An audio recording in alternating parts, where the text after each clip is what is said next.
You're listening to the Surgeons of Horror podcast. That girl was no girl. She was totally alien to this planet and our life form, and totally dangerous. Hello, welcome to the Surgeons of Horror podcast. Its purpose is to dissect classic horror films and new contemporary ones, and to discuss them, get into the nitty-gritty, the blood and guts of the piece.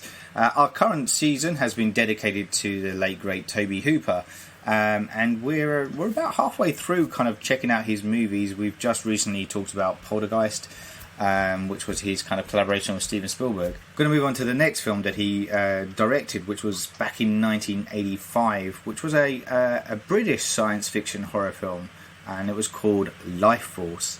Its original name was The Space Vampires, based on Colin Wilson's 1976 novel.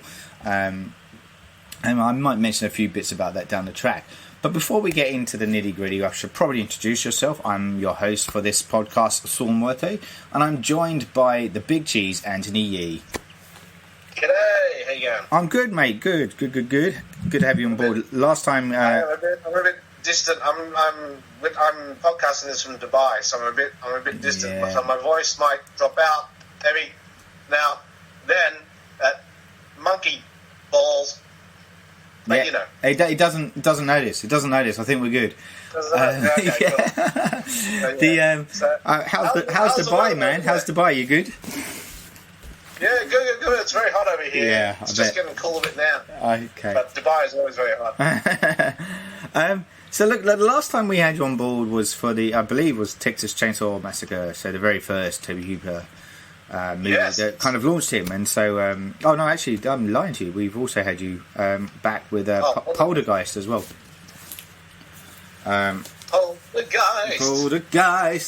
Poltergeist. This is David Bowie singing Poltergeist. Yeah. So weird. A lot of people don't remember these themes, but No, they don't. They don't. 100% real. They are subliminal themes that are used in the movies. So sorry. You were with us in the last podcast. I'd completely forgotten when we chatted about Poltergeist. So look, but this is his next venture, and he's off the back of Poltergeist, which was a huge success.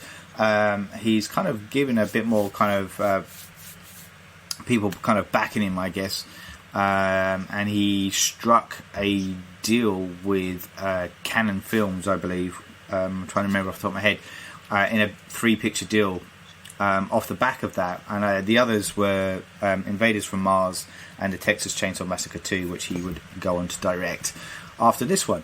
But this was the first of the trio that kind of came out. The screenplay, I should say, also was written by Dan O'Bannon and Don Jacoby. Dan O'Bannon, as we've spoken about, with not just John Carpenter's Dark Star, whose first movie came out, but obviously Dan O'Bannon then went on to do Alien, and he also went on a year before. Was it the year before this came out? No, it was the same year, 1985, was it? 1985. So the same year this came out, he directed his own movie, The Return of the Living Dead, as well. So Dan O'Bannon was a busy man during this time frame. Yeah. So that's kind of cool. And we'll kind of talk about, I guess, the reaction of the film once we kind of pose our own reaction to the movie. But before we get into, as we normally do, get into the blood and guts of the plot line of this film, I always ask the question to all our podcasters that share this with me: do you remember the first time you watched this, and where was that? But no, it was one of those films I've always wanted to see, and then as I got older, I forgot about it. Yeah. But my first memory of the film was the trailer. It was a movie trailer. I don't know what I was seeing. It must have been something pretty adult, probably a James Bond film. Mm-hmm. So I was quite young. Although I thought this was a 70s film for sure. I can't believe it has a very 70s vibe to it. It's very 70s vibe, and it also came in the same year as Back to the Future, and it, look and feel wise, it's decades apart. Yeah.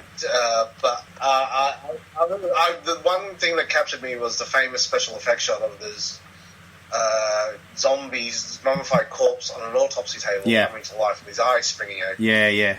And as a kid, I was like, fuck me, that's scary and visceral and so realistic. I've never seen anything like it.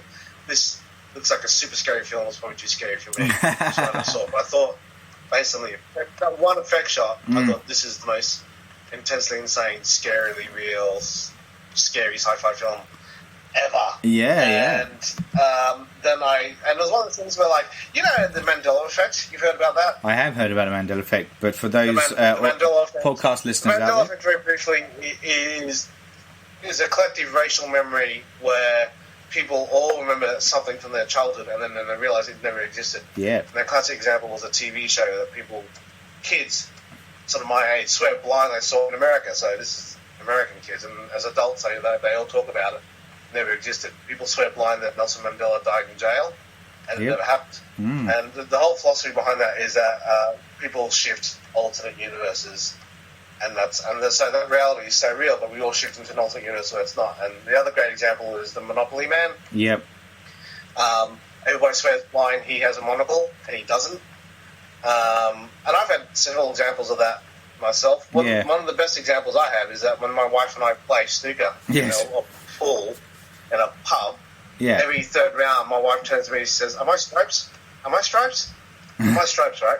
She says it every third round. So obviously she shifts universes when we play pool, and it's a different wife.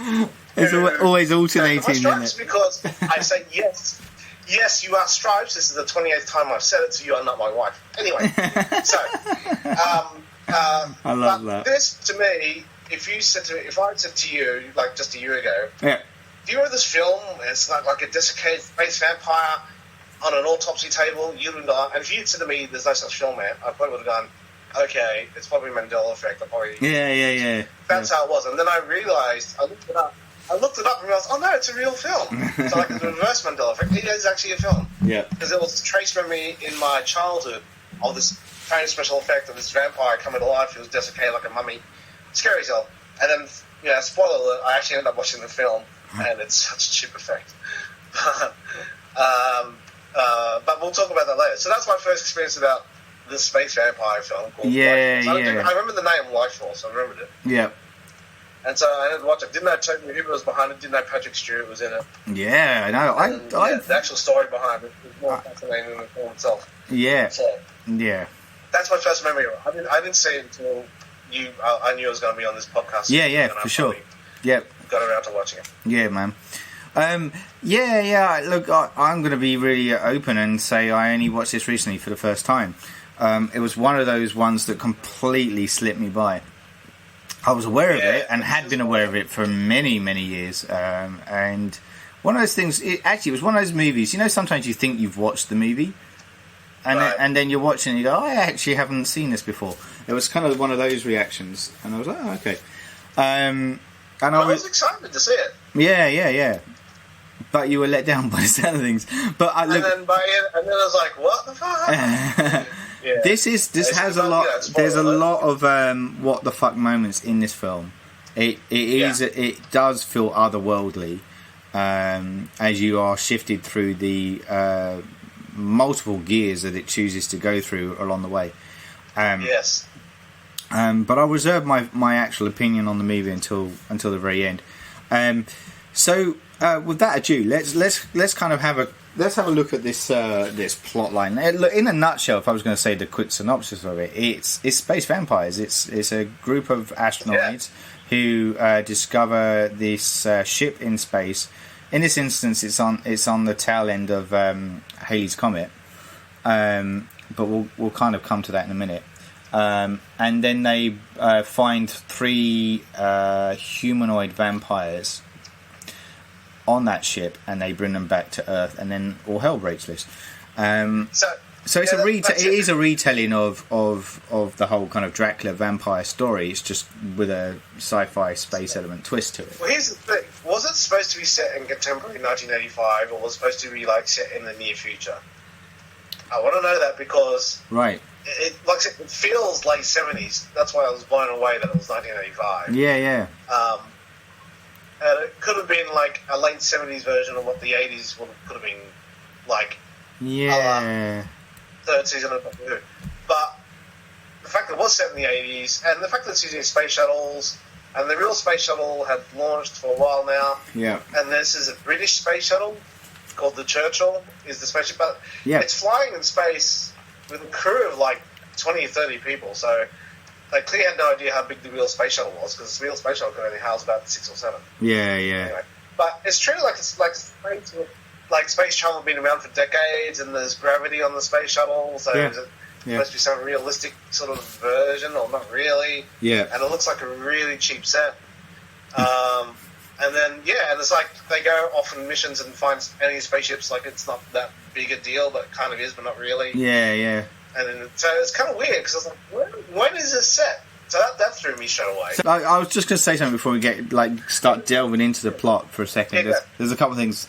So the first thing is that the film itself is inspired by a lot of those kind of like 50s kind of films, and there's a lot of a lot of the stuff I've been reading is talking about how there's a strong influence by the old Quatermass movies, which was a British sci-fi series. Oh, okay. Right.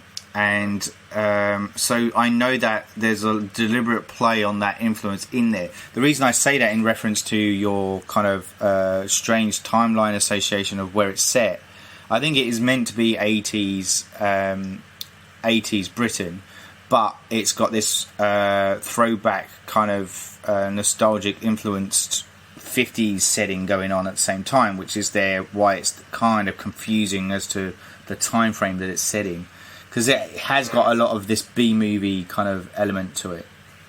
Yes. The whole way through it, really.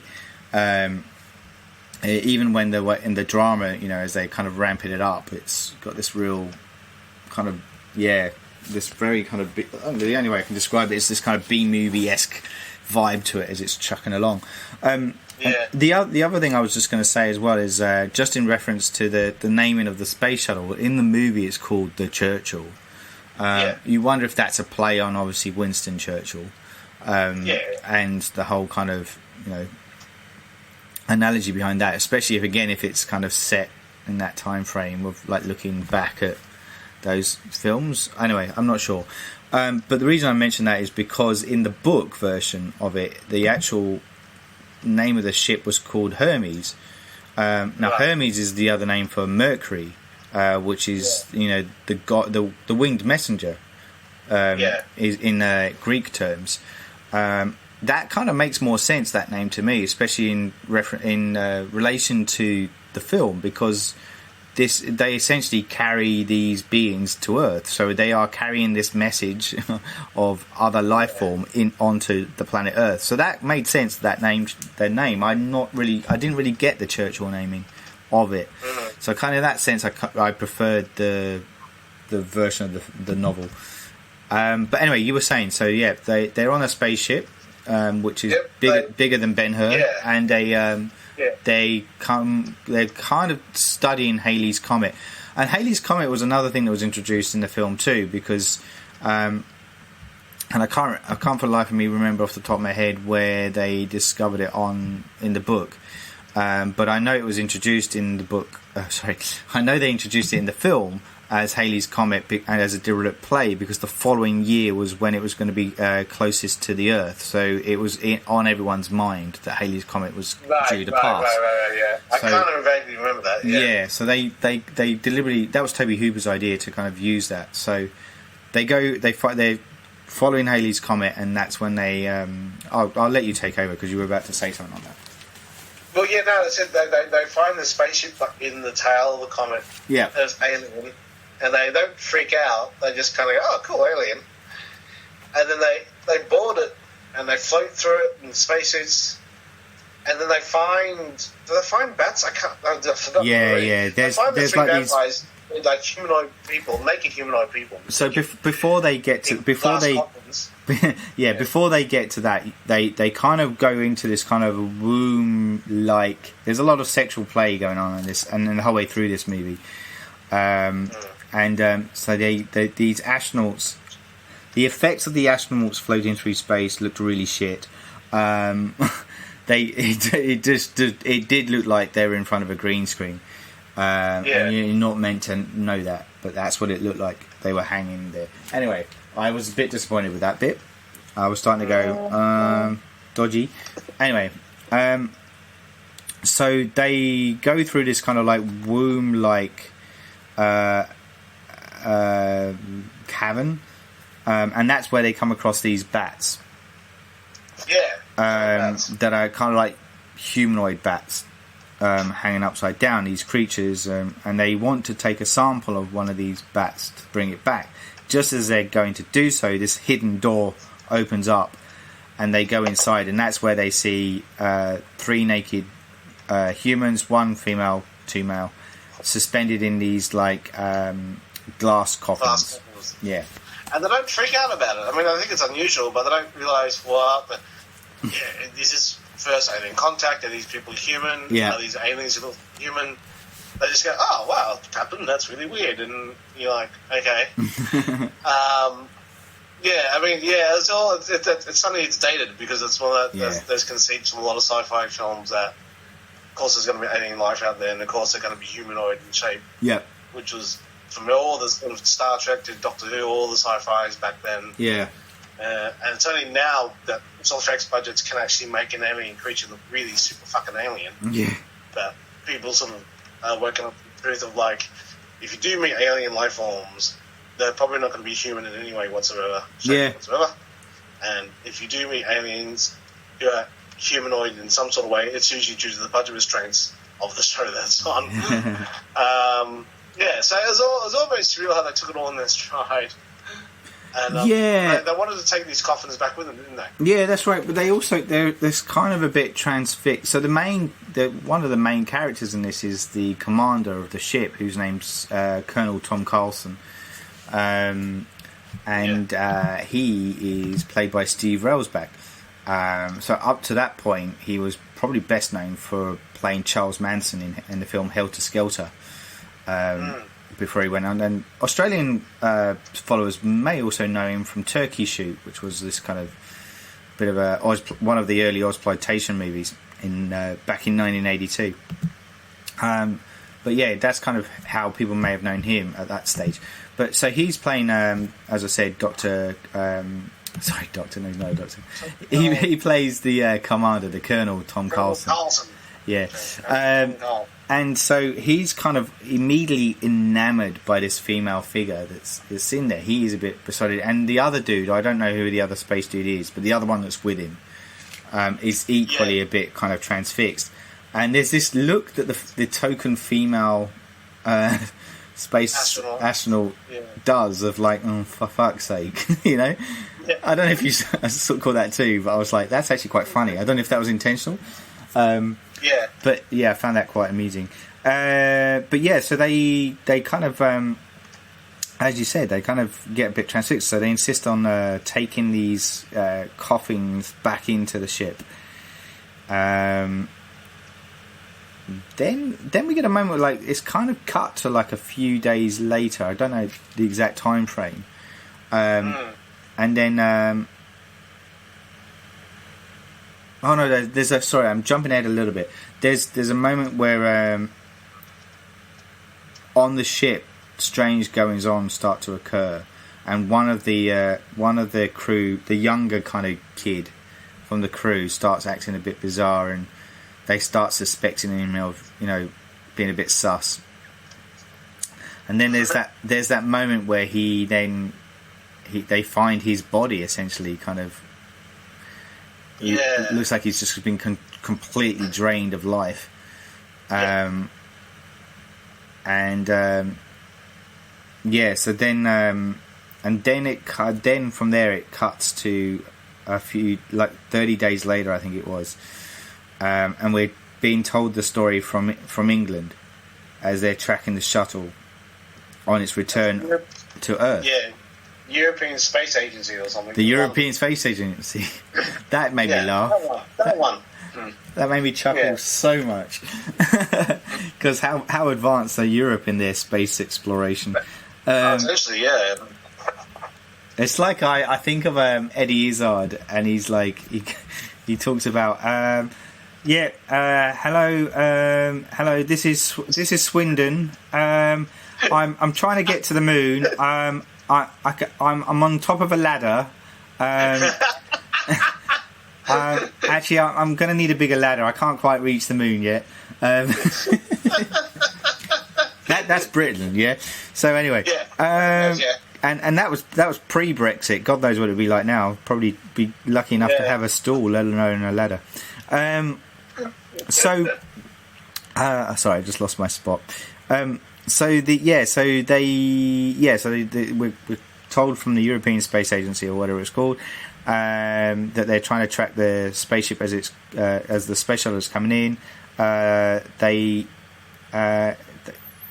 They managed to land the shuttle. The spaceship, and they find that the inside of the ship is completely burnt and gutted out.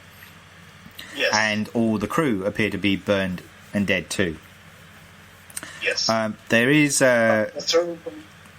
but they do discover that the three glass coffins are intact, and the humanoid creatures inside are still intact too. Yes. And then they get brought down to Earth for further examination. For an autopsy. The female alien wakes up and drains the life force out of a guard. Yeah. And then she escapes. You forget. Wait.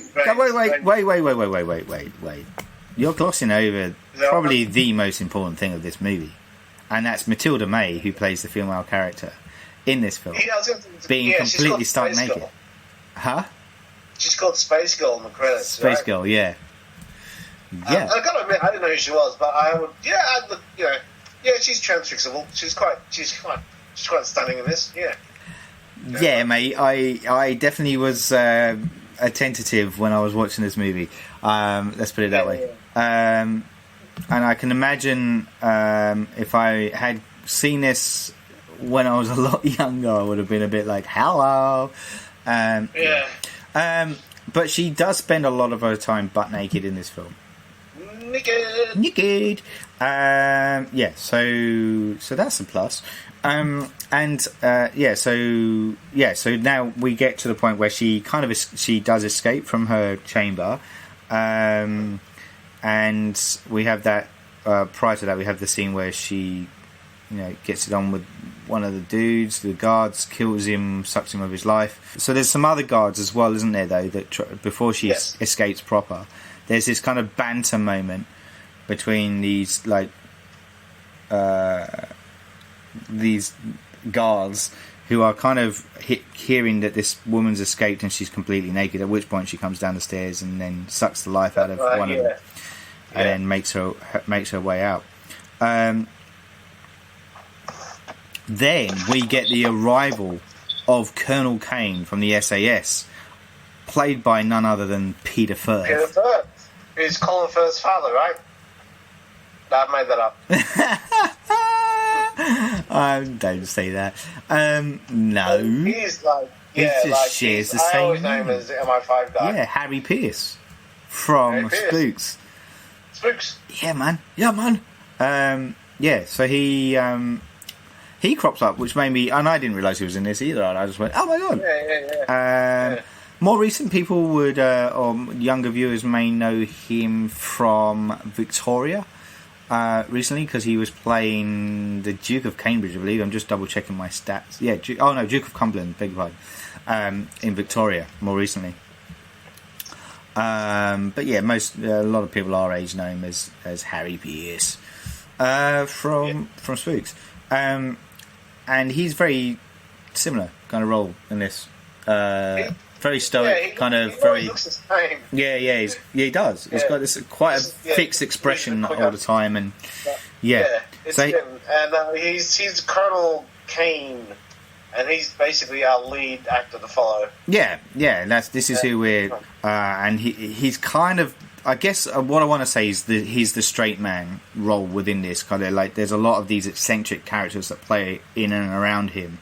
But he's the linchpin that kind of connects everything together and propels the story forward, because ultimately his job is to try and prevent this disaster from Well, he's very unfolding. no nonsense, and he seems to be taking it a lot in his stride. That this alien woman who's a vampire who looks really hot and is walking around naked. Yeah. He tends to be like, okay, so what are we going to do to stop it? It's like he's like, again, there's the whole confusion of like, has this happened before on Earth? He seems like as if the X-Files had. If the X-Files was taken seriously and had a division of agents, deal with this sort of thing, because it seems like he's like, yeah, okay, this is what we're going to do. And so it's like, oh, okay. They're just like, okay, well, she's gone out. He doesn't seem to be asking the sort of questions you think he'd be asking. No. Like, what the fuck? No, and even later on, I'm jumping ahead, but even later on when they come across the other shape-shifting female character in it, the redhead, and Carlson guy kind of interrogates her. He kind of says this line of something like, "I'm just an observer. You carry on." It's like, it was really, it was a strange line. Anyway, so he turns up on the scene, and he then meets Dr. Falada, who is played by Frank Finlay. Yes. And to me, he's Porthos from The Three Musketeers. Right. Did you ever watch that 1973 film? No, I didn't know that. No. God, it's a classic. Do you know the movie I'm talking about? No, I don't think I do. Okay, so 1973, there was a film that came out called The Three Musketeers, and it was directed by Richard Lester, and it starred Oliver Reed, Charlton Heston, Raquel Welch, Faye Dunaway, Richard Chamberlain, Michael York, Christopher Lee, and to me, it was like it's an iconic film from my childhood. I couldn't get enough of that film. I loved it, and its crappy sequels. I still love them. And he was also Frank Finlay was also the other reason why his face was familiar is because he was in the original The Blackadder series as the witch smeller pursuivant like the kind of the witch hunter kind of character essentially in that one. And I was like, oh my god, yeah, that's right, he was him. And so there was a bit of a nostalgic moment for me when he appeared at that moment in the film. So he's meant to be like, he's kind of like the Van Helsing character. So he's the one that has a bit more knowledge and theories and stuff, that he spurns out all that stuff about his theories about who these things are. And part of that is that he said he's telling Colonel Kane, this alien girl has drained the life force energy from the guard like some kind of mythical vampire. So he's the first one that kind of mentions the whole kind of vampire mythology into the equation.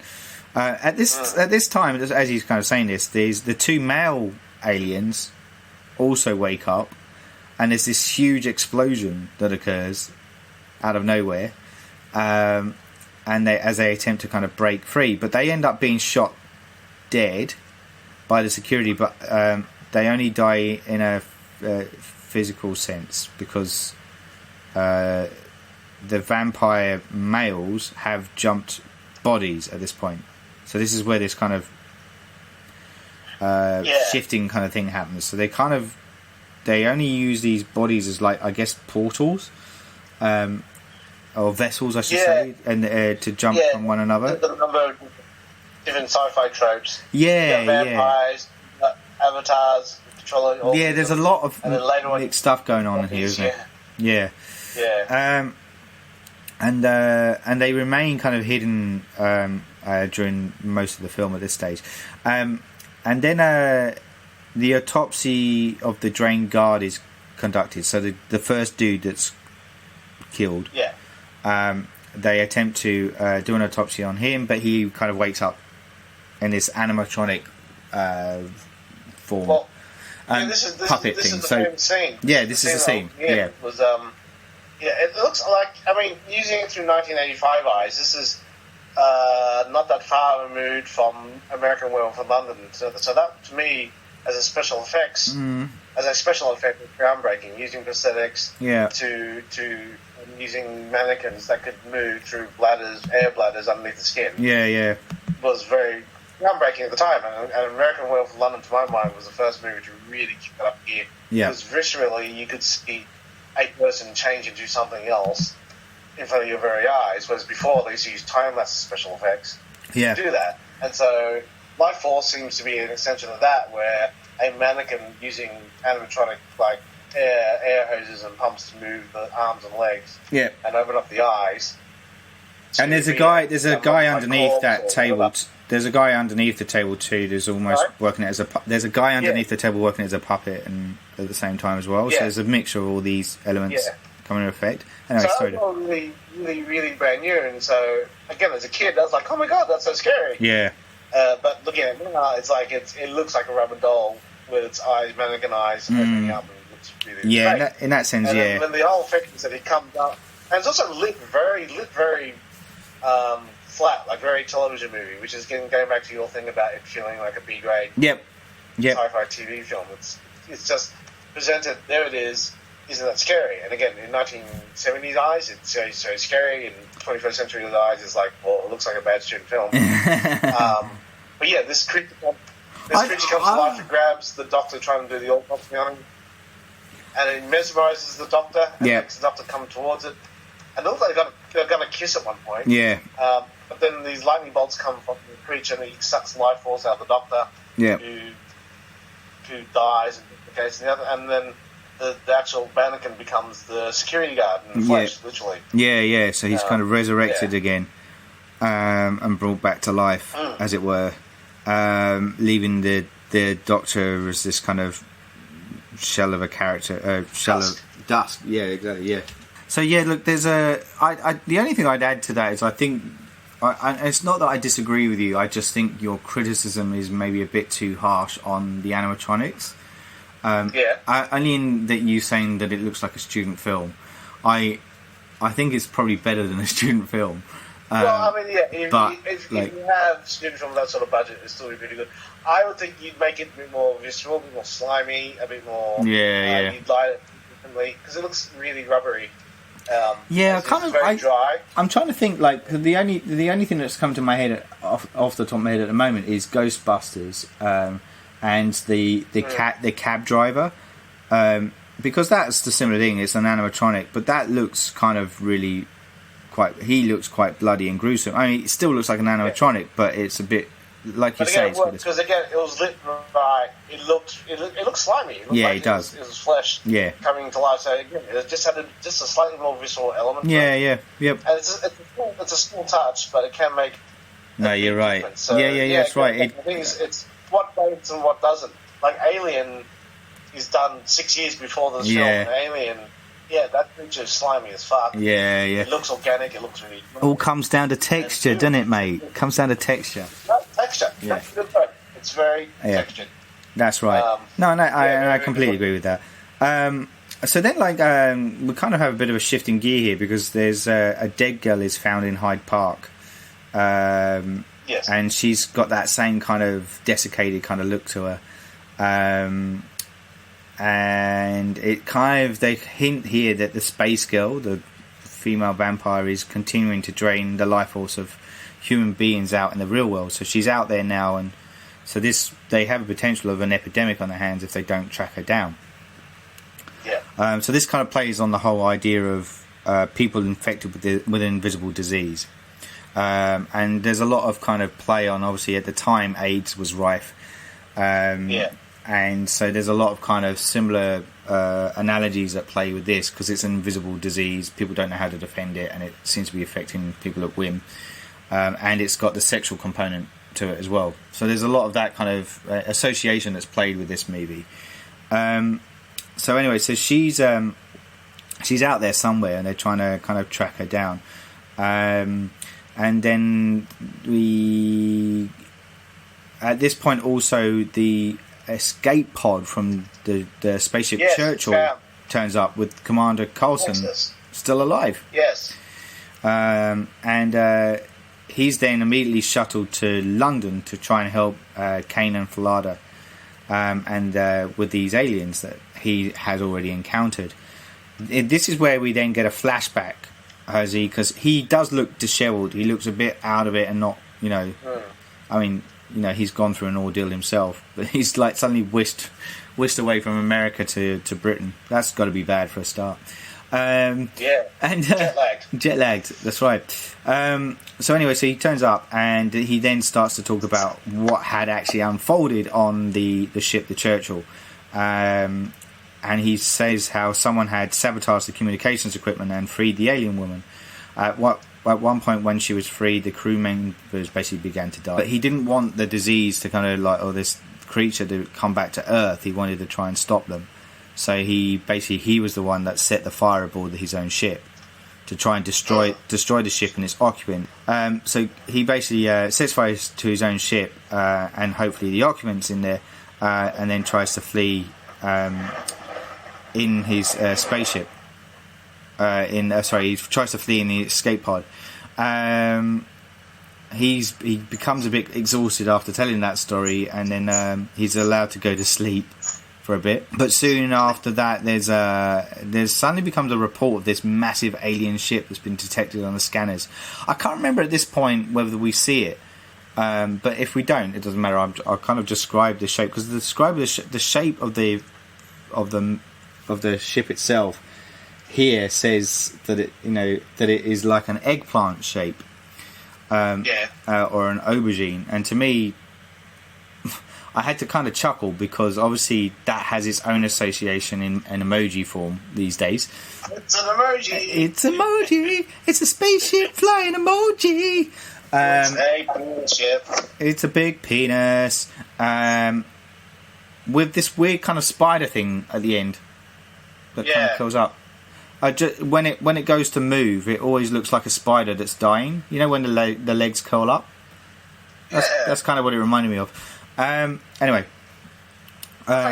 so yeah, it's a weird looking ship, and and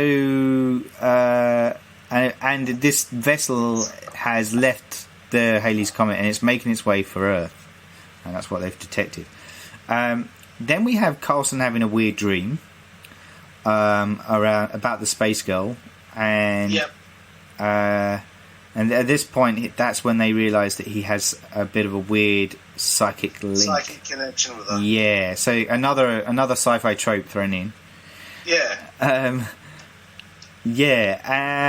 they kind of want to exploit that to their own advantage. So Flada then tries to hypnotise Coulson in order to do that, and Coulson basically says he can kind of see through the alien's eyes. He, at this point, says that she's changed her bodies and she's hidden her original body somewhere important.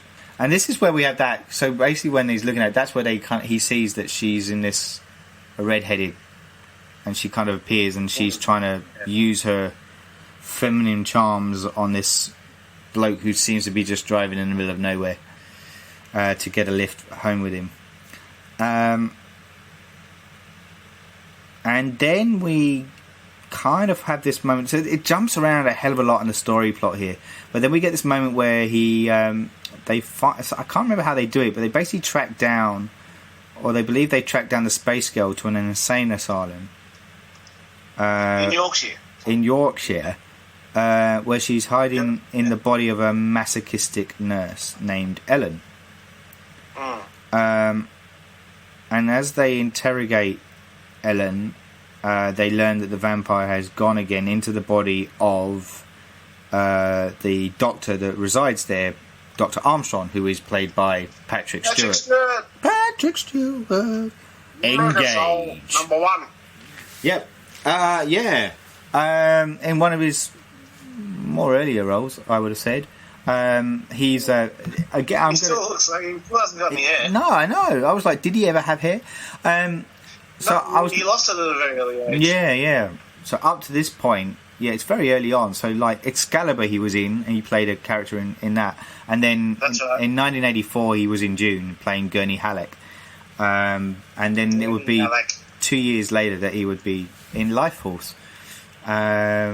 And only 10 years after that, he would then don the red jersey to become Captain Jean-Luc Picard. There was a few other things he did in between, but I will skip those.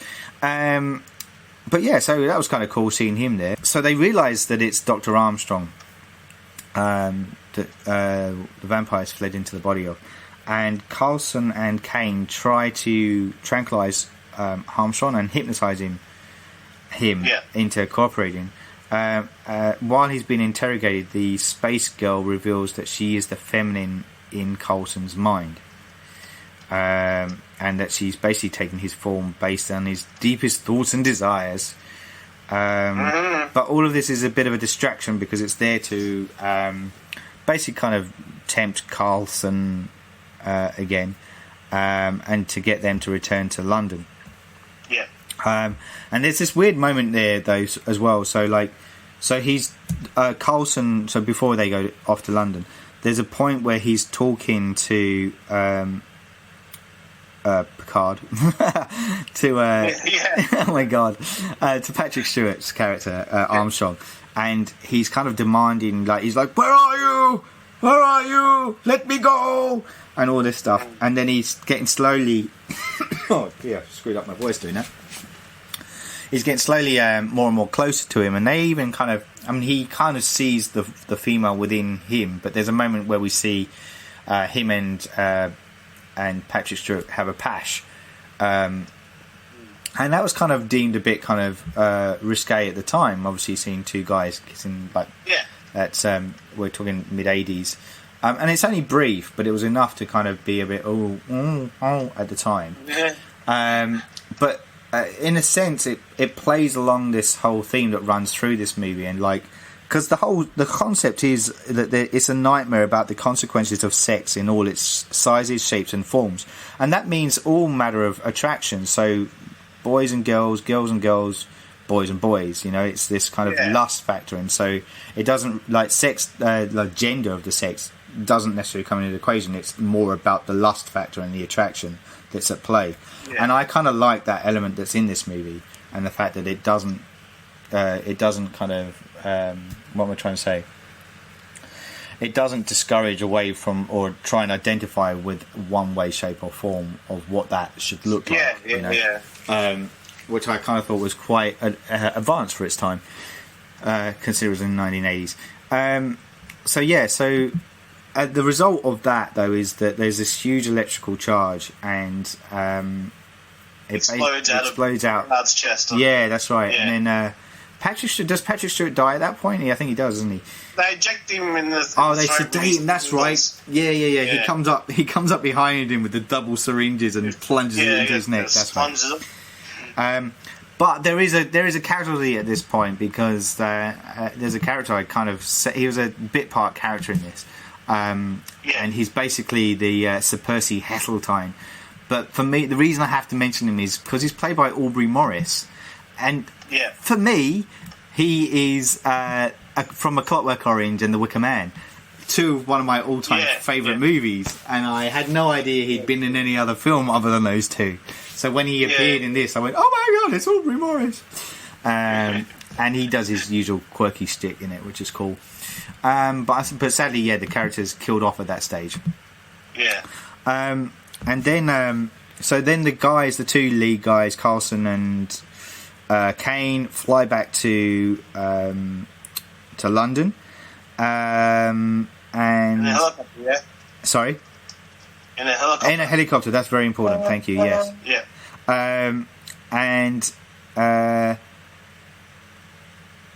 And then, this is right. Sorry, And then Falada, the Dr. Falada, the Helsing kind of character, reveals that he was able to kill one of the male vampires with an iron sword through the energy center, basically. So not through his heart, but through like in chakra terms, it's in right through the solar plexus part.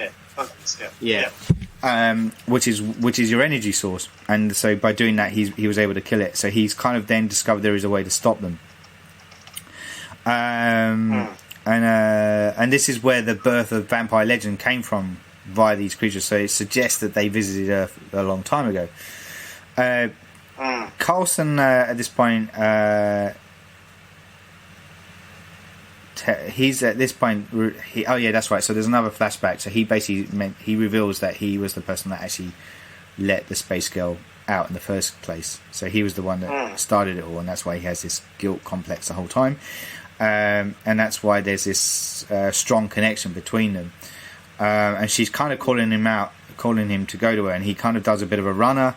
He goes through the streets of London at this point. I think he hitches a ride in a Jeep. And London at this point is out of control. It has all these zombies, like zombie plague. This threw a lot of confusion into it, because we're dealing with vampires and all of a sudden zombies are in there. And people are like, hold on, which one is it? Is it zombies or is it vampires? So it does get a bit, gets a bit caught up in its own web of kind of stories and mythologies and stuff in here. It's actually, before this too, wasn't there a big special effect shot in the helicopter where struck down? Oh yeah, hold on, did that happen first? Oh, I'm so sorry. Yeah, I completely missed a bit. Yes, you're right. You tell it, go on. Yeah, the Picard struck down, and so is the other guy, your mate. What's his name? Hester. Huh? Who's the other guy? The other guy that you liked from Clockwork Orange? Oh yeah, Aubrey. Yeah. Aubrey. Percy Heseltine. They step down, and then suddenly they start bleeding out, and their blood comes flying out of every orifice in their face. Yeah.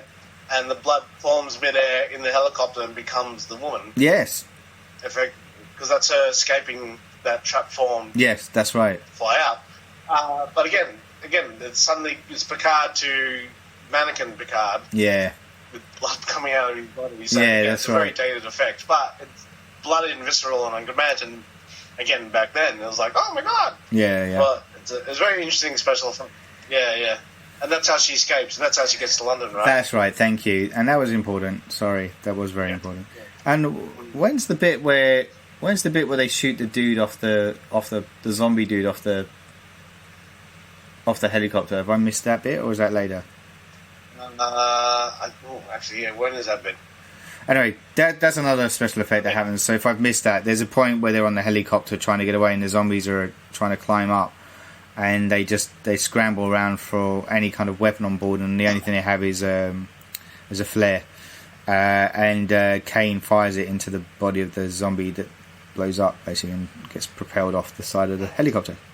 And I saw on the DVD that I have of it. It showed the behind the scenes of that, and it actually looked quite cool the way they did that to make it pull off the way it looks in the film. Anyway, the way they shot it, you go, oh, actually, that's kind of cool.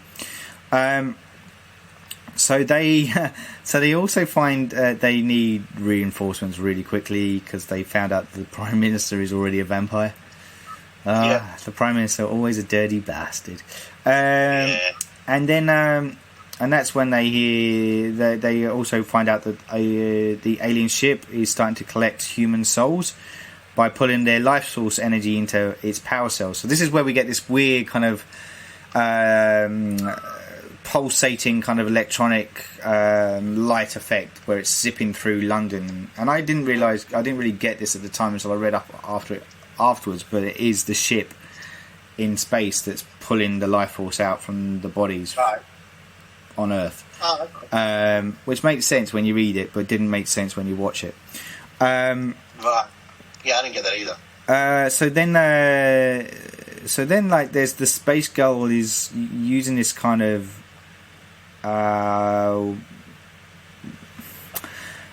what do you want to say? I want to say it's like a conduit or it's a column of light, and it's set up in the St. Paul's Cathedral is where this climax is happening, and she's using it in order to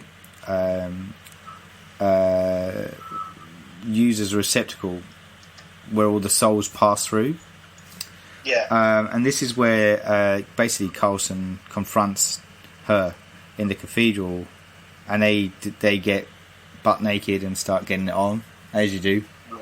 And at the same time this is all unfolding, so Kane has his own encounter with Falada, because at this point it's also realised that Falada has become a vampire, and so they have their own kind of exchange of they have their encounter, and Kane has to kind of basically kill the Doctor to get away, using the same kind of traditional weapon, the the iron sword thing, and then he goes off to try and kill the girl and stop this massive transfer taking place. So he goes off to try and find Coulson, he basically, there's this huge scene then where he's roaming through the city of London, trying to fend off all these zombies left, right, and centre. And this is very much, to me, reminded me of Quatermass and the Pit, where things go wrong in that. Yeah. So again, this nod to the Quatermass bit, but it feels, in this context of the film, it just feels like this really long, not necessary kind of moment.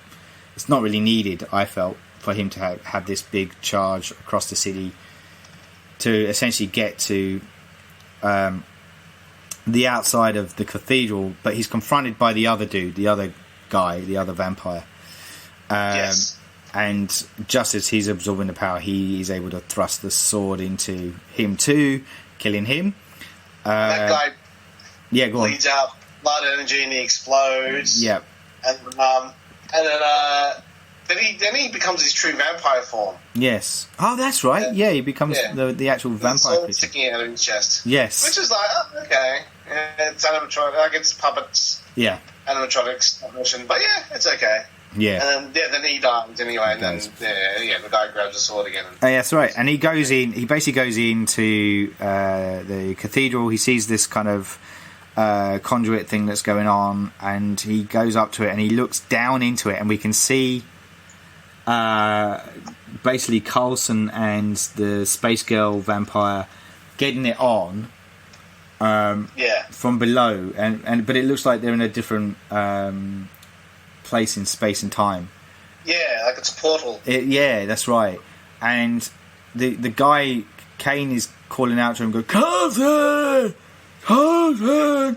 In what to me felt a bit like, in I don't know what I was trying to think of. Never Ending Story came to my mind. Yeah. Are you gonna play it? Coulson! Yeah, so he's shouting all that down, and eventually he's able to shout loud enough that he gets Coulson's attention. Whilst Coulson has a space boner. Has a big space boner. And he looks up, reaches out his hand, and Kane throws down the sword. At which point there's a double penetration as Coulson stabs the sword through the back of the Space Girl and into himself. But then they also still get transported. So I wasn't sure whether his soul then got sucked up as well, I think, into the spaceship. And then the spaceship does the whole, I'm a dying spider thing and I'm going to fly away. And then flies away. At which point we're left with London in flames, but Earth is safe. And Kane is alive to tell the tale. And we get the credits. Ending of the movie. Wacky story. Wacky. Have tobacco. Alright, so we get to the end of the movie. What was your reaction after watching it? Basically, it blows me away that this is 1985. I would have thought for sure it was 1978, 77. It just feels like it's transitioning into blue screen special effects and animatronic effects and just figuring it out. As opposed to fine-tuning it to the level that it gets fine-tuned by the mid to late 80s. I think it very much feels like a Hammer horror film. Like Hammer horror film with a budget. Story-wise, it's a bit convoluted and confused, but I'm still seeing my big trip at the moment is how did these iconic films from the 70s and the 80s, from Jaws to Alien to Back to the Future even, how did these become timeless classics? And these other films, which on the surface seem to have the exact same elements, how do these date so quickly? So I'm looking at some of the special effects. On the surface of it, they look exactly like Poltergeist. That's right. Like in Poltergeist, these ghosts and spirits fly around the room, and they're clearly cell animation projected in front of characters, but done in a film processing sort of way. So they look similar, but why do they? Like Poltergeist is an all-time classic, where this film is actually a few years afterwards, and it just looks really dated. So it could be a case of, like, the classic. I mean, we're talking before about the alien creature, the security guard in the autopsy room. He looks like a mannequin. But then the famous scene in Poltergeist where the guy tears off his face and bleeds into a sink, that is clearly a mannequin with these two human hands tearing off the skin, right? Yeah. Which had to be Steven Spielberg. But it's essentially the same shot. But why does that Spielberg shot in Poltergeist, and let's face it, it was a Spielberg shot, not a Tobe Hooper shot.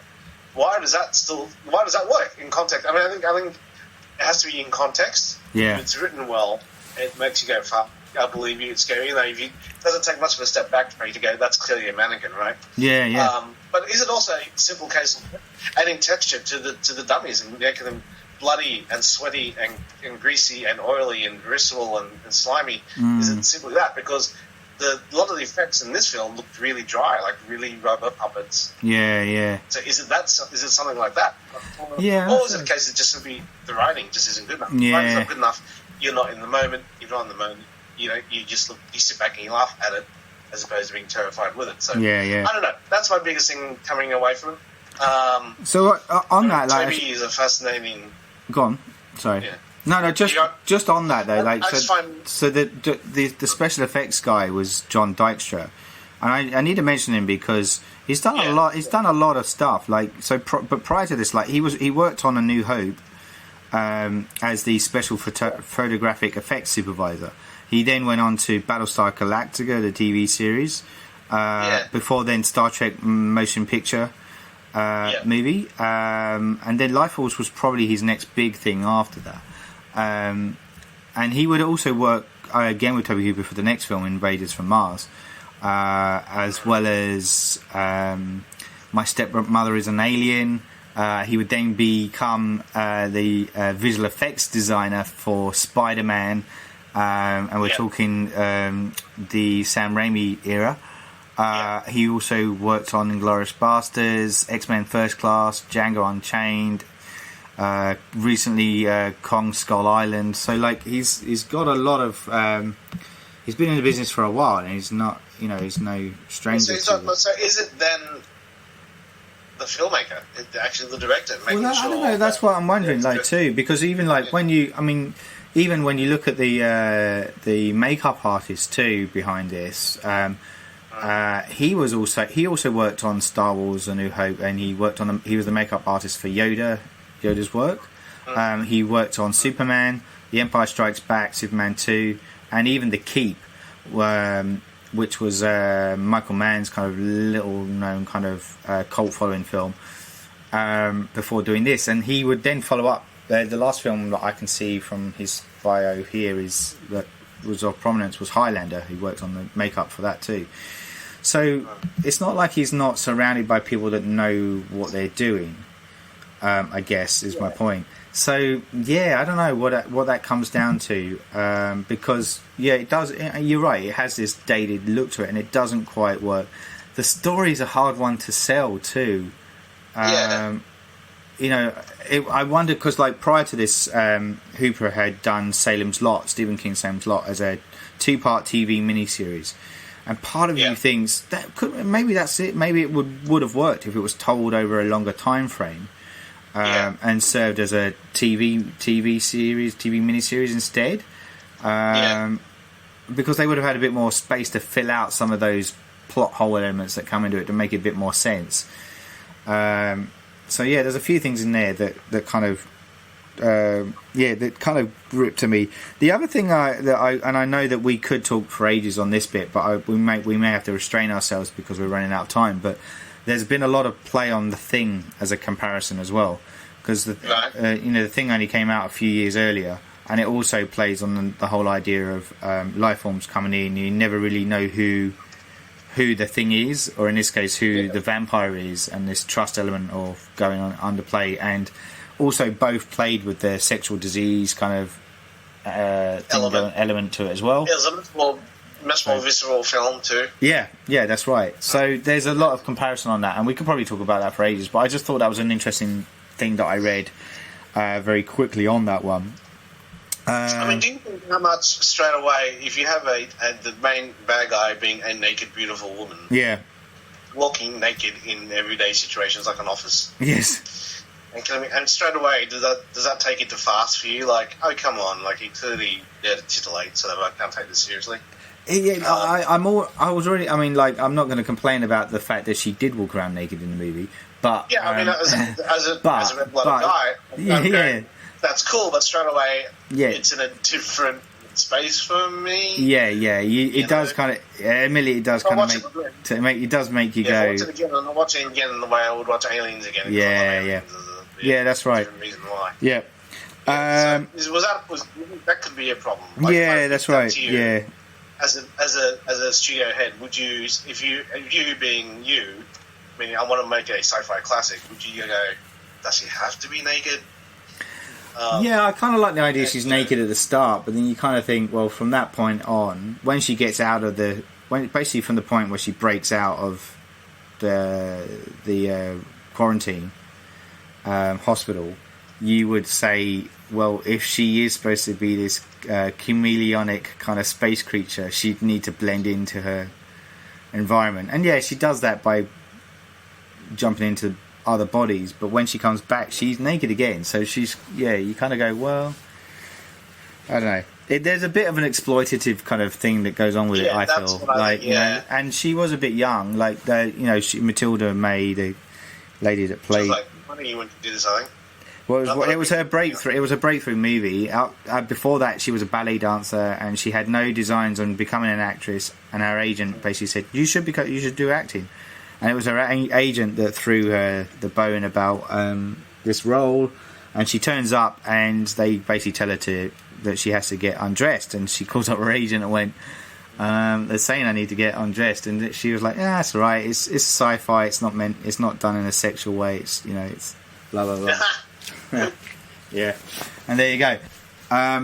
So it's an interesting one. The other thing that I wanted to point out too, which again was on this thing I was reading. It was talking about how there's no humour in the film at all. Everybody plays it really straight, and because of that, there's an argument that it loses its sense of humanity. Which is weird, because seeing as they're humans fighting for their life, you think you try and make them more human than the space creatures in it. And I get that too. They're very, very straight in the way they deliver the dialogue. It's very dramatic, but... It's very manic and melodramatic. Yeah. And is that the British thing? I don't know. That's a very good point. That's a very good point, because all the great action, sci-fi, horror films have moments of humour in them. Whether it's from Palmer going, "You've got to be fucking kidding me," to Hudson going, "Game over, man, game over." You got to have that, because if you're in this high tense situation where lives are at stake and it's just absurd because there's aliens involved, you got to have to crack a joke, because you got to acknowledge it. Like you break the tension with a joke. Yeah, that's right. What the fuck? Yeah, exactly. So that's a good point. I mean, anything that's too earnest, I think. Anything that's earnest, super earnest, all the way from meaning to end, will probably date more likely. Yeah. Or certainly is more open to parody. Yes. So I think that's one of the reasons why I'm a big fan of Joss Whedon's writing and Moffat's writing, because whilst they're very good at doing monsters and serious situations, they are the kings of one-liners, right? So, and just boom, just spin that off and just make you go, "Oh, that's really cool," because that's a fantasy element too. Like we all think we would be incredibly witty under fire or under threat of death, but more than likely we'd be shitting ourselves and would not be anywhere near the cool, calm, and collected person we think we would be. Yeah.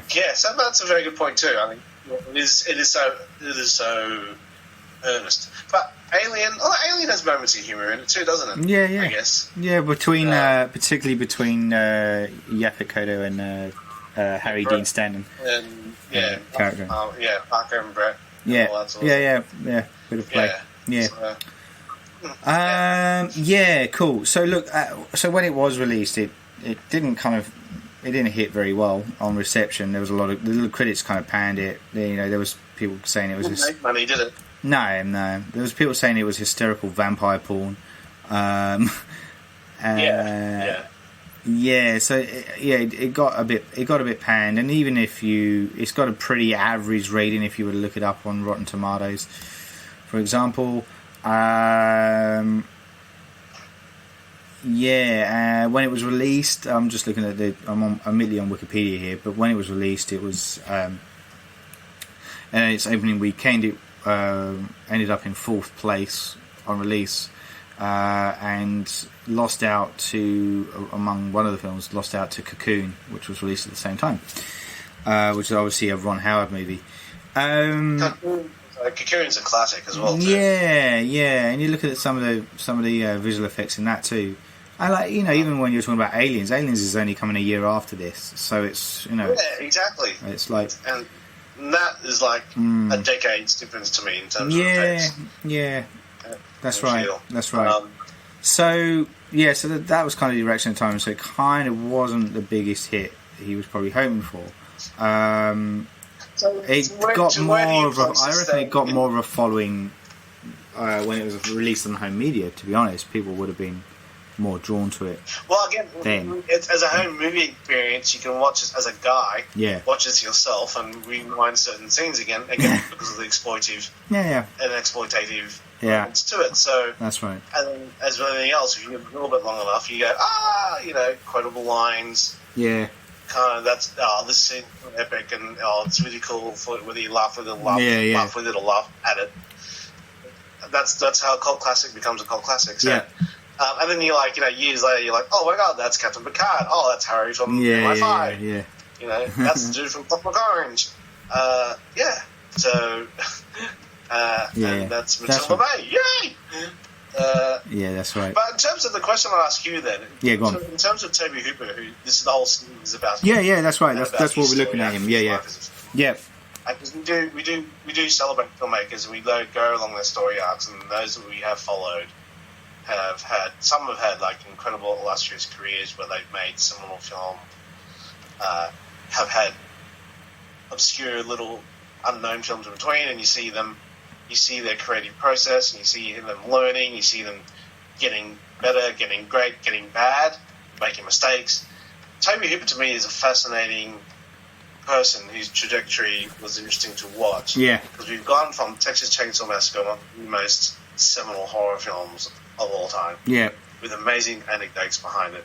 Stories behind it. Then he's gone on to Poltergeist, where I would call that a collision of two stars, Spielberg and himself, and what came out of that, and the stories behind how that came about is fascinating. And then now this next film is his, right? This is the next film after that. This is the film he did straight after Poltergeist. That's correct. So at this stage, as far as the industry is concerned, and this is decades before the internet and Twitter and whatever, but even back then it was kind of known within the industry and known for those people who followed it was Poltergeist was not his film. Yep. And Spielberg famously came out with a article or statement saying, yes, it is your film, without actually admitting full-fledged that he directed it. Blah.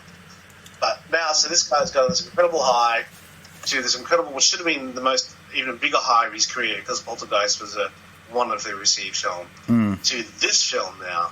So how do you think his brain is at the moment? What do you think he's thinking at this stage? So look, because there's a few kind of elements that play with this too, and I had a chat with Miles about this when we were talking about The Funhouse, because that's also another movie that came out before Poltergeist, right?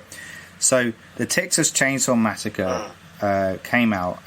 It was a very experimental film, as we spoke about. It was shot in a very guerrilla style, and I think that suits his mindset. That he can kind of explore these elements a bit. He then his next movie is a film called Eaten Alive, and that Eaten Alive. So that came out, and that was a bit of a letdown. Like it's got some shocking moments in it that is quite confronting, and a bit more leaning towards his style. But there was a lot of creative control going on with the producer too, and there was creative differences at play. And Hooper ended up walking out on it. But it has this element that doesn't quite work because of it. But there's still that hidden ingredient that I think Hooper's magic is still churning away. He comes back with Salem's Lot, the 2-part miniseries, and that's brilliant. It kind of puts him back on the platform again. People start thinking, "Oh, hold on, he maybe has got the goods to do something." His follow up to that is the Funhouse, which is a bit of a forgotten gem in my book. I mean, it's a very weak plot line, but it's got some cool ingredients in there, and it probably the reason it probably got forgotten was because it got sandwiched in amongst all those teen slashers that got released at the time. But it's well worth the visit. Even watching it back now, I found it really fun to watch. And engaging as a result. Then Poltergeist comes along. So, like, off the back of the Funhouse, that's where he gets picked up with Spielberg, works with Poltergeist. So he's on a high trajectory at this point. Yeah. And as to then come to your point, when Lifeforce comes out, it's a big budget, and it doesn't resonate with its audience. So to me, I don't know where his head would be at, but to me, you kind of watch that and go, does he need to go back to his roots again? Like, you know, does he need to pare stuff back? Is it a case of the budget's too big? If he works best when it's shot low budget, kind of really dark and dirty, you know? Yeah. So if I was on his shoulder, I'd be going, yeah, maybe you need to look at something a bit more down that road, kind of pare stuff back a bit. Don't worry about all these extra effects. Just because you worked with one of cinema's greatest directors and producers, Steven Spielberg, who knows how to handle those elements of a film, and you're inspired by that, and we as creative people, you get inspired by those people that are around you, right? And you can easily see why, like, he goes, all right, I'm gonna tackle this thing. I just think the story's too big, and I think he didn't know how to execute that story in the time frame he's got. He even admitted, like, the first, like, he said, let me just pull out the quote, see if I got it here. It was on one of the behind-the-scenes stuff that he said, on the making of this, he said, it's the most complex thing I've ever done with something on a grand scale every 60 seconds. So he's even admitting that it's something that's bigger than he's ever experienced himself before. And I think that's the thing. Like, there was too much happening. The plot is too convoluted, too messy. And so I think, like, he probably would have been coming out this going, well, how do I do that? How do I succeed?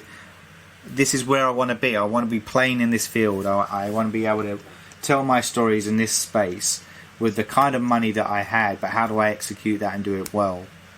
And I think that's where he was at. So, but then Invaders from Mars is what is next, and that's a remake of the 1950s film, and we'll get to that on the next podcast. So it's interesting too, I guess, too, because we're also talking about it from the point of view that we know how it ends for him. Yeah, and it does not end well. But from his point of view, does he think, okay, I want to be a big Hollywood filmmaker, or I'm interested in doing more big films like this. Yeah. I've had a few stumblings along the way, but do I quit now? You know, I've done 2 films. Well, Poltergeist I didn't do, and this film I've done, and they're both... Poltergeist is being well received, but it's not me. And this film is my film, and it's not being well received. Do I quit now, or do I say, okay, I've got, you know, I'm going to learn from this and see if I can handle it. Yeah. It's interesting. It's fascinating to me. I always find it fascinating how filmmakers recover from a flop. Yeah. And particularly, it's bad if you make it. You put your heart and soul in a big film and it gets panned. It must be a different kind of bad when you've made a great film and then your next film will flop, because then all the insecurities of, well, am I a flash in the pan? Yeah. Where did I go wrong? But I also think the sort of egos to be a successful feature filmmaker, you just don't get affected by that the same way. Yeah. Or you do, or you find a way to go, right, I'm going to just forge ahead. Because I asked an old, my old boss at MTV who financed a film once, and I asked him about how do terrible filmmakers make films, and he just said, look, once all Hollywood cares is if you can get the film done relatively on budget and on time. If you can do it well, that's a bonus. But if you have the experience to do a film and you've shown that by having done another film, then that's what they care about. Yeah. And you and I have had experience about this too with pitching project to people, and the answer you get back is, we like your project, but do you have experience in the genre you're trying to pitch? Yeah. And so I think I think that's, I've gone on a bit of a tangent here, that's but right. I think that's fascinating for me, and I always find it fascinating the sort of ego you need to have to truly be a storyteller via a filmmaker and a film director.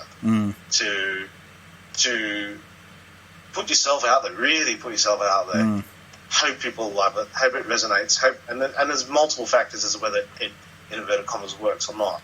Yeah. Because how many films we've known that panned at the time and then seen as absolute classics down the track, and how many films we know have been panned at the time and they're still being panned over time. Yeah. I think it's fascinating, and I find Tobe Hooper fascinating because of that. I think also his personal life, because the whole thing with the drugs and everything else, that doesn't help. No. But I just find it all fascinating. I mean, Ridley Scott's a fascinating guy. Yeah. He's responsible for some of the most iconic films of all time. Yes. And this day and age, he just makes flop after flop after flop, and they're expensive, but they sometimes make money, and he doesn't give a shit. If you listen to his audio commentary, he doesn't give a shit. And when you're Ridley Scott, why the fuck would you? But it's interesting. Yeah, it's all fascinating. That part of it all fascinates the hell out of me. No, I completely understand that, and I think to kind of bring it back full circle to where you started off is that I would say that he's still at the point where he's going to plow. He just plows ahead, because there's 2 movies of his that get released the following year. Obviously, Invaders from Mars was 1, and then Texas Chainsaw Massacre 2 comes out. So I think he's still at that stage, and that's actually where we're actually going to stop our season of his early works after that movie, the Texas Chainsaw Massacre 2, at that point in time, and there's a reason for that. So we'll kind of probably discuss that when we get to that point in juncture. But yeah, look, before we bow out, I'm just gonna say, like, despite its flaws, I did kind of end up liking this movie.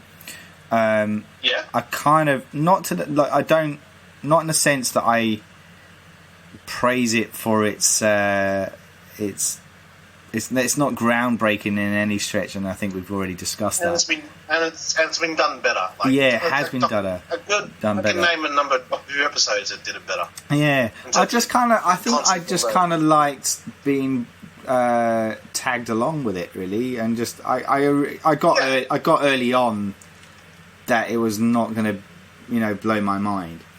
I was immediately immediately allowing the movie to just kind of pull me along through on its wacky journey, and the more insane it got, the more I was like, I mean, it was late at night, but the more I was going, this is fucking great. I was like, can you go any more insane? This is cool. So I was kind of coming from that point of view as I was watching it. We do, which comes to the second part of what I was about to say, is, does it still stand today? Would you recommend it to the modern cinema goer? And I think the answer probably to that is no. I wouldn't recommend it to the current generation, because it is dated. It doesn't stand up very well. I'd recommend it to Tobe Hooper fans who haven't seen it yet. I'd recommend it to people that like crazy sci-fi films, and because there are people who kind of like that kind of stuff. And I'd say, if you haven't caught this already, you probably have, but if you haven't caught it already, you'd probably check it out. But I feel like you're then already falling into a bit of a niche audience, I did sit there wondering, my big question mark is, why isn't this a cult film? And maybe because it's got too many convoluted things going on with it. But is it just it's missing that hidden ingredient? Is it the fact that it had no sense of humour? It wasn't able to laugh at itself. There's a few things that that just don't do enough to kind of tip it over the line. I was thinking too, like those 2 security guards, when they heard, there's a naked girl on the premise. Yeah. you kind of feel if there was a modern day remake, then you get 2 comedic actors to play that role. Exactly. And get them to share a look or whatever. Yeah. And waka waka waka. Yeah, that's oh, exactly. wow, she's got tits, and then she kills them. Yeah, that's it. That's it. Yeah. It'd be, if it was an Australian remake, you'd have Hamish and Andy playing the 2. Yeah, that's exactly right. That is exactly right. Those of you listening to an Australian audience, I mean, that slays, but if you're not, it doesn't slays. Yeah, cool. Yeah. Yeah, I agree with all that. It's an odd curiosity. Yeah. Yeah, I would look at it from the, oh my god, that's Picard. Oh my god, that's Harry from MI5 Factor. Yeah. Yeah, it's not a brilliant film, but it is an interesting thing to have closure on that from 15-year-old me when I first saw that. Yeah. Thinking, oh my god, that looks so amazing, and I don't know if I ever see that. It's so scary, and I did see it, and then the answer was no. Having said that, back then as a kid, I didn't think I would be a part of a horror podcast because I didn't think horror would be a genre that I'd be into. Yeah, man. So your tastes evolve. Yeah, of course. That's right, and that's why we have you. Well, we have you on board anyway for the horror stuff, but primarily for the sci-fi stuff too, because you are incredibly learned in that area, and that's why we go to the big cheese. On that note, though, I think we'll probably bow out on our discussions on Lifeforce, the Tobe Hooper film from 1985, and do stick around for our continuing look, as we said, on the early works of Tobe Hooper. In particular to the next film, which was Invaders from Mars. Until then, I am your host, Saul Murte, and I was joined by Anthony, the Big Cheesy. See you, bye. You're listening to the Surgeons of Horror podcast. Music supplied by Peter Nezik. For more discussions or podcasts, head over to surgeonsofhorror.com or head over to our Facebook and Twitter sites for the latest news and updates.